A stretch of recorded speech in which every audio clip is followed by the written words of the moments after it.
am Victor Toffoli. I am one of our senior analysts here at ADI, and I am just going to run through our 6 key insights for refining, fuels, and mobility for the year 2023. First things first, we've noticed some capacity trends in different regions. First thing, in North America, obviously, there's been a big pivot towards renewables, and so we're seeing a lot of new capacity additions coming from conversions of old refineries, particularly by Phillips 66, Valero and their DGD, and Holly Frontier and Marathon. In Africa and the Middle East, we're seeing more traditional refinery additions. These are coming particularly in Iraq, Saudi Arabia, and Oman. And in the Far East, especially in China, there's been a big push for addition in petrochemical plants and refineries.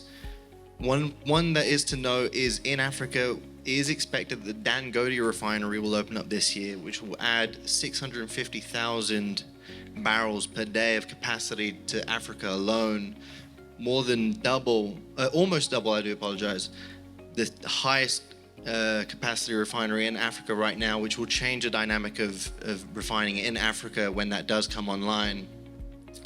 We do note that, as Uday discussed earlier, the oil demand is set to increase as well as the capacity, but what we've noted is the capacity as of right now is set to increase by 1.6 million barrels per day, whilst the demand will only increase by 0.8. So we're noticing a 2 times increase in capacity over demand for the year 2023.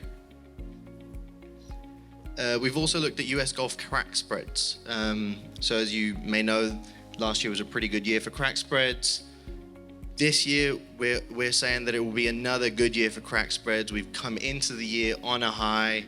Crack spreads right now, on the 3-2-1 measure at least, are at a mid-30 range. We do expect that to drop off towards the end of the year with utilization rates increasing and China opening up its borders and the like.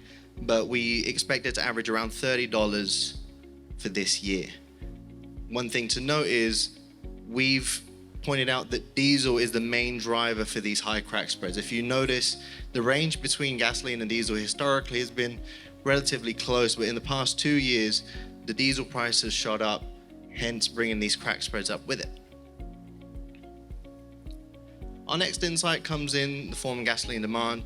Obviously, we hear about ICE car bans all over the place nowadays. The US is big, Europe are 2 big regions involved in this.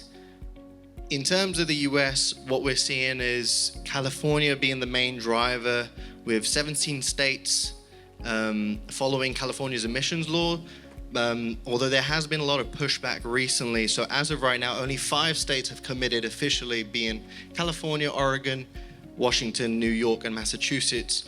But that is changing on a daily basis. In Europe, we see that a lot of the bans will come into effect in 2035. And with that, we've looked at how that will affect the gasoline demand globally. And as Uday mentioned, we will see a drop-off come the year 2040, especially with all these improvements in energy efficiency in vehicles, and also with these ICE car bans. As you may know, we're heavily involved in SAF projects. We look at SAF a lot here at ADI. One thing that we've noted is, from all our studies, is that we expect SAF to be the main preferred option to decarbonize the aviation industry over the medium term. We've looked at it through to 2050, and the SAF impact in that time will be 23% in terms of the emissions reductions. In terms of the overall global jet fuel demand that SAF will occupy in that time, depending on how much jet fuel we're using at the time, it will account for between 17% and 31% of the total demand. If you are looking for any more information on SAF, we do make a bi-weekly newsletter, and currently have a multi-client study out that we do refresh regularly. Our 5th insight, we kind of go into crude-to-chemicals. This has been very big, particularly in the Middle East. Obviously, with the global fuel demand going down, we're seeing a lot of crude oil to chemical plants at least projects start to open up around the world, what this is doing is bringing more value addition to refineries as opposed to traditional refineries. We're seeing product yields of up to 80% in chemicals. Of these projects that we've noted, a lot of them of the new projects are focused in China. If you were here for yesterday, you would have heard Bob from SABIC mention that they've set a goal for themselves for the year 2030 to increase from 1 million barrels per day to 4 million barrels per day of crude to chemicals. And so you can see that in the Aramco SABIC JV, particularly set to start up in 2026 and further projects to come. Although it is worth noting, it hasn't all been good news. There have been projects that have fallen through, the likes of Aramco had a project with Reliance that fell through recently in 2021.